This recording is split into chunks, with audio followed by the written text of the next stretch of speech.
முக்கிய செய்திகள்.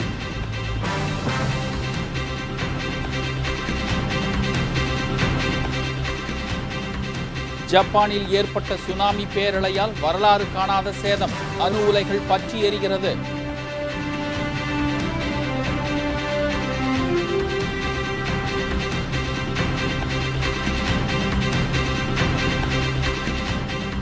தேமுதிகவில் விருப்ப மனு தாக்கல் செய்தவர்களிடம் நேர்காணல் தொடங்கியது. கேப்டன் விஜயகாந்த் நேர்காணல் நடத்தினார்.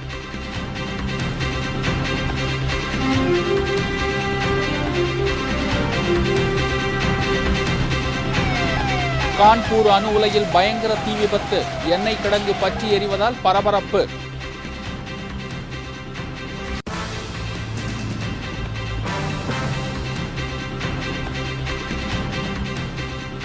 காங்கிரஸ் தொகுதி பங்கீட்டில் தொடர்ந்து இழுபறி, 4 கட்ட பேச்சுவார்த்தை நடத்தியும் முடிவு எட்டப்படவில்லை.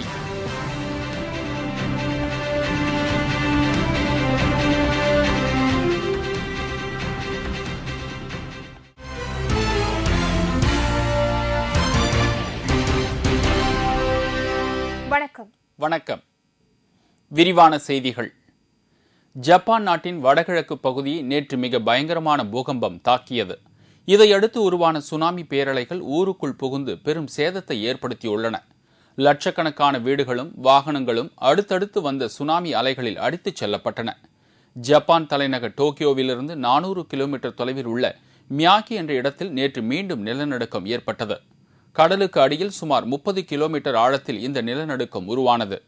ரிக்டர் அளவுகோலில் 8.9 புள்ளிகளாக பதிவான இந்த நிலநடுக்கத்தை அடுத்து மியாகி கடலோர பகுதி உட்பட ஜப்பானின் பெரும்பாலான கடலோர பகுதிகளுக்கு சுனாமி எச்சரிக்கை விடுக்கப்பட்டது. இதையடுத்து பெரும்பாலான கடலோர பகுதி மக்கள் பாதுகாப்பான இடங்களுக்கு இடம்பெயர்ந்தனர். அடுத்த சில மணி நேரங்களில் 20 அடி உயரமுள்ள மிக பயங்கர அலைகள் கடலோர பகுதிகளில் புகுந்தன. தப்பியோடக்கூட முடியாத அளவிற்கு கடலோர பகுதிகளை சுனாமி அலைகள் அடுத்து தாக்கி ஊருக்குள் புகுந்து வீடுகளை தரைமட்டமாக்கின. வீடுகளின் இடுபாடுகளையும் லட்சக்கணக்கான வாகனங்களையும் அந்த அலைகள் அடித்துக் கொண்டு சென்றன.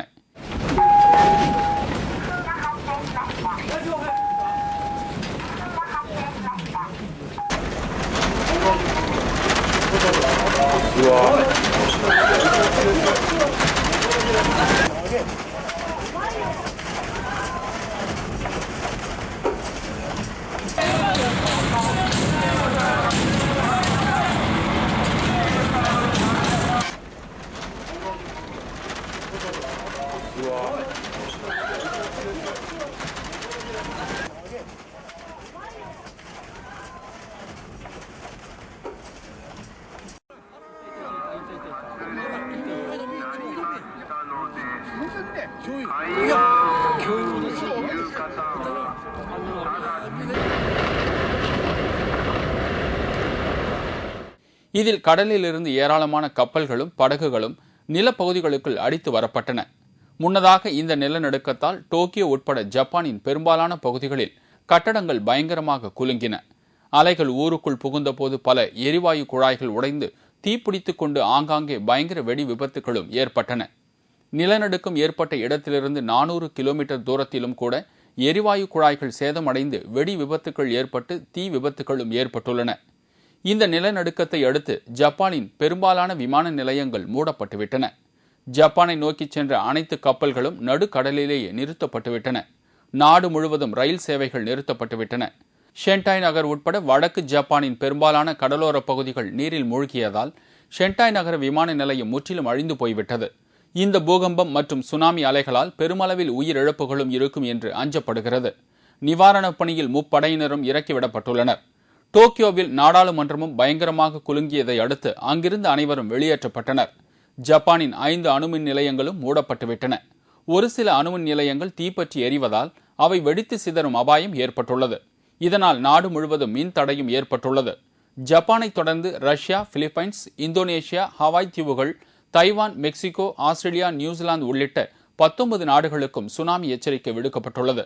அதே நேரத்தில் இந்திய கடலோர பகுதிகளை சுனாமி தாக்காது என்றும் அறிவிக்கப்பட்டுள்ளது. ஜப்பானில் கடந்த ஒரு வார காலத்திற்குள் ஏற்பட்ட நிலநடுக்கத்தில் இது 2வது பெரிய நிலநடுக்கமாகும். நேற்று நிலநடுக்கம் மற்றும் சுனாமியால் ஏற்பட்ட உயிர்ச்சேதம் குறித்த விவரங்கள் இன்னும் முழுதாக வெளியாகவில்லை. தகவல் தொடர்பு சாதனங்கள் அனைத்தும் சேதமடைந்துள்ளதால் உயிர் பலி அதிகம் இருக்கும் என அஞ்சப்படுகிறது. ஜப்பானில் கடந்த 140 ஆண்டுகளில் ஏற்பட்ட மிகப்பெரிய சுனாமி தாக்குதல் இதுவாகும். உலகின் மிக மோசமான இயற்கை பேரழிவுகளில் இது 5வது தாக்குதலாகவும் கருதப்படுகிறது. சுனாமியில் சிக்கிய கப்பல் ஒன்று 100 பேருடன் கடலில் மூழ்கியது. மேலும் ஏராளமான பயணிகளோடு சென்று கொண்டிருந்த ரயில் ஒன்றும் மாயமாகி உள்ளதாக கூறப்படுகிறது. ஜப்பானில் ஏற்பட்டுள்ள இந்த அழிவால் ஏற்பட்ட பாதிப்பை சரிப்படுத்த அனைத்து மக்களும் இணைந்து செயலாற்ற வேண்டும் என ஜப்பான் பிரதமர் நாட்டு மக்களுக்கு வேண்டுகோள் விடுத்துள்ளார். தேமுதிக சார்பில் சட்டமன்ற தேர்தலில் போட்டியிட விருப்ப மனு தாக்கல் செய்தவர்களிடம் கட்சியின் நிறுவன தலைவர் கேப்டன் விஜயகாந்த் நேற்று நேர்காணல் நடத்தினார். தேமுதிக சார்பில் கடந்த 2ஆம் தேதி முதல் 7ஆம் தேதி வரை விருப்ப மனு பெற்றுக் கொள்ளப்பட்டது.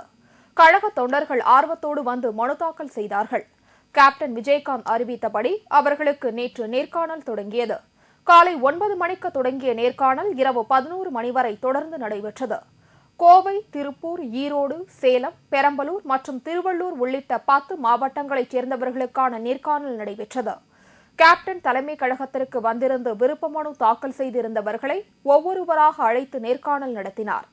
இன்று தேனி, விருதுநகர் மற்றும் மதுரை, திண்டுக்கல், திருவாரூர், நாகப்பட்டினம் உள்ளிட்ட 10 மாவட்டங்களைச் சேர்ந்தவர்களுக்கும், புதுவை மாநிலத்தில் போட்டியிடுபவர்களுக்கும், நாளை கன்னியாகுமரி, திருநெல்வேலி மற்றும் தூத்துக்குடி உள்ளிட்ட 12 மாவட்டங்களைச் சேர்ந்தவர்களுக்கும் நேர்காணல் நடைபெறும். நேர்காணலுக்கு வந்திருந்த தேமுதிகவினர் தங்கள் ஆதரவாளர்களோடு வந்திருந்தனர்.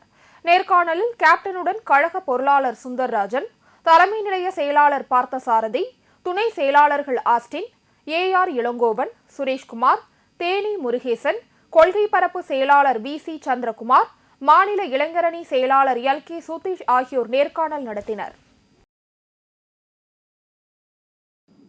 கான்பூரில் உள்ள அணு உலை ஒன்றில் பெரும் தீ விபத்து ஏற்பட்டது. உத்தரப்பிரதேச மாநிலம் கான்பூரின் பங்கி பகுதியில் உள்ள அணு உலை ஒன்றில் பயங்கர தீ விபத்து ஏற்பட்டது. அங்குள்ள டிரான்ஸ்பார்மர் மற்றும் எண்ணெய் கிடங்கில் தீப்பொறிகள் விழுந்ததை அடுத்து இந்த தீ விபத்து ஏற்பட்டதாக கூறப்படுகிறது. கடும் காற்று வீசியதால் மின் கம்பத்தில் தீப்பொறிகள் ஏற்பட்டு அது எண்ணெய் பீப்பாயின் மீது விழுந்து இந்த விபத்து ஏற்பட்டது என்றும் அங்கு 20 எண்ணெய் பீப்பாய்கள் இருந்ததாகவும் ஊழியர் ஒருவர் தெரிவித்தார். இந்த விபத்தில் 2 பேர் காயமடைந்ததாக தகவல் தெரிவிக்கப்பட்டுள்ளது. தமிழகத்தில் எந்தெந்த தொகுதிகளில் காங்கிரஸ் போட்டியிடும் என்பது குறித்து இன்று முடிவாகும் என்று தமிழ்நாடு காங்கிரஸ் தலைவர் KV தங்கபாலு தெரிவித்துள்ளார். திமுக காங்கிரஸ் கூட்டணியில் பெரும் குழப்பத்திற்கு இடையே 63 தொகுதிகள் ஒதுக்குவதாக திமுக இறங்கி வந்துள்ளது. இதையடுத்து நேற்று சென்னை சத்தியமூர்த்தி பவனில் கூடிய காங்கிரஸ் ஐவர் குழுவினர் தாங்கள் கடந்த சட்டமன்ற தேர்தலில் போட்டியிட்டு வெற்றி பெற்ற அத்தனை தொகுதிகளையும் மீண்டும் பெறுவது என்றும், அதுபோக மேலும் பல முக்கிய தொகுதிகளை திமுகவிடம் இருந்து எப்படியாவது பெற்று விடுவதென்றும் முடிவு செய்தனர். பின்னர் நேற்று காலை அண்ணா அறிவாலயம் வந்த ஐவர் குழுவினர் திமுகவினரிடம் பேச்சுவார்த்தை நடத்தினர். அந்த பேச்சுவார்த்தையில் எந்தவித முன்னேற்றமும் ஏற்படவில்லை. இந்நிலையில் நேற்று மாலை அண்ணா அறிவாலயத்தில் மீண்டும் திமுக காங்கிரஸ் இடையே பேச்சுவார்த்தை நடைபெற்றது. அந்த பேச்சுவார்த்தையிலும் சரியான முடிவு எட்டப்படவில்லை என்று கூறப்படுகிறது. அதன் பிறகு செய்தியாளர்களை சந்தித்த தமிழ்நாடு காங்கிரஸ் தலைவர் KV தங்கபாலு, தேர்தலில் காங்கிரஸ் கட்சி போட்டியிடும் தொகுதிகள் குறித்து இன்று காலை மீண்டும் பேச்சுவார்த்தை தொடரும் என்று குறிப்பிட்டார். 4 சுற்று பேச்சுவார்த்தை நடத்தியும் தொகுதி பங்கீட்டில் எந்த முடிவையும் எட்டப்படாததை அடுத்து வேட்பாளர்களை அறிவிப்பதில் தாமதம் ஏற்படும் சூழல் நிலவி வருகிறது.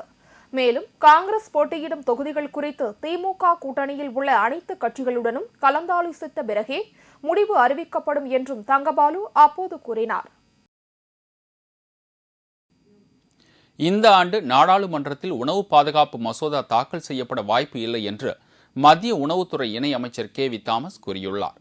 பெரும் சர்ச்சைக்கிடையே தயாராகியுள்ள உணவு பாதுகாப்பு மசோதா நாட்டை அச்சுறுத்தி வரும் உணவு வீக்கத்தை கட்டுப்படுத்துவதில் பெரும் பங்கு வகிக்கும் என்று கருதப்படுகிறது. இருப்பினும் நாடாளுமன்றத்தில் இந்த மசோதா தாக்கல் செய்யப்படாமல் உள்ளது.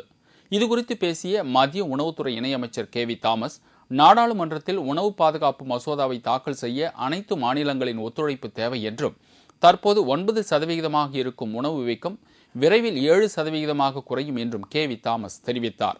அதனால் உணவு வீக்கம் கட்டுக்குள் இருக்கும் என்று தெரிவித்த அவர், 2020ஆம் ஆண்டு வரை நம்மிடம் உணவுப் பொருள் பாதுகாப்பு உள்ளது என்றும் அவர் தெரிவித்தார். பின்னர் இந்தியாவிற்கான பிரான்ஸ் தூதர் ஜெரோம் போர்னான்பட்டை சந்தித்த தாமஸ் உணவு பாதுகாப்பு குறித்து முக்கிய ஆலோசனை நடத்தினார். கேப்டன் டிவி நேயர்களுக்கு ஒரு மகிழ்ச்சியான செய்தி. நமது கேப்டன் டிவி நேற்று முதல் ஏர்டெல் டிடிஹெச்சில் ஒளிபரப்பு செய்யப்படுகிறது என்பதை மிக்க மகிழ்ச்சியுடன் தெரிவித்துக் கொள்கிறோம். நமது கேப்டன் டிவியின் ஒளிபரப்பு இதுவரை கேபிள் இணைப்பு மூலம் தமிழ்நாட்டில் தெரிந்து வந்தது. இந்நிலையில் தற்போது ஏர்டெல் டிடிஹெச் மூலம் நாடு முழுவதும் நமது கேப்டன் டிவி மிக தெளிவாக ஒளிபரப்பாகிறது என்பதை மிக்க மகிழ்ச்சியுடன் தெரிவித்துக் கொள்கிறோம். நீங்கள் வைத்திருக்கும் ஏர்டெல் டிடிஹெச்சில் நமது கேப்டன் டிவி தெரியவில்லை எனில் உங்கள் அருகாமையில் உள்ள ஏர்டெல் டிடிஹெச் வாடிக்கையாளர் சேவை மையத்தை தொடர்பு கொள்ள வேண்டுகிறோம்.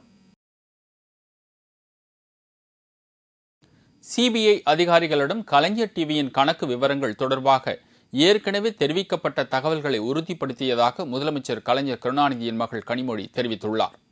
2G ஸ்பெக்ட்ரம் ஒதுக்கீடு தொடர்பாக விசாரணை நடத்தி வரும் மத்திய புலனாய்வுத்துறை அதிகாரிகள் சென்னை அண்ணா அறிவாலயத்தில் உள்ள கலைஞர் டிவி அலுவலகத்தில் வைத்து முதலமைச்சரின் மனைவி தயாளு அம்மாள், மகள் கனிமொழி ஆகியோரிடம் நேற்று விசாரணை நடத்தினார்கள். இதுகுறித்து சென்னையில் செய்தியாளர்களிடம் பேசிய முதல்வர் கருணாநிதியின் மகள் கனிமொழி, சிபிஐ அதிகாரிகளின் விசாரணைக்கு முழு ஒத்துழைப்பு அளித்ததாக கூறினார். கலைஞர் டிவியின் கணக்கு விவரங்கள் தொடர்பாக அதன் நிர்வாக இயக்குநர் சரத் ரெட்டி ஏற்கனவே சிபிஐ அதிகாரிகளிடம் சில தகவல்களை கொடுத்திருந்தார். அதை விசாரணையில் தாங்கள் உறுதிப்படுத்தியதாக கனிமொழி தெரிவித்தார். மற்ற அரசியல்வாதிகள் போல் நடந்து கொள்ளாமல் அவர்களுக்கு முழுமையான ஒத்துழைப்பு அளித்ததாகவும் விசாரணையின் போது தங்களுக்கு நிர்பந்தம் எதுவும் ஏற்படுத்தப்படவில்லை என்றும் அவர் மேலும் கூறினார்.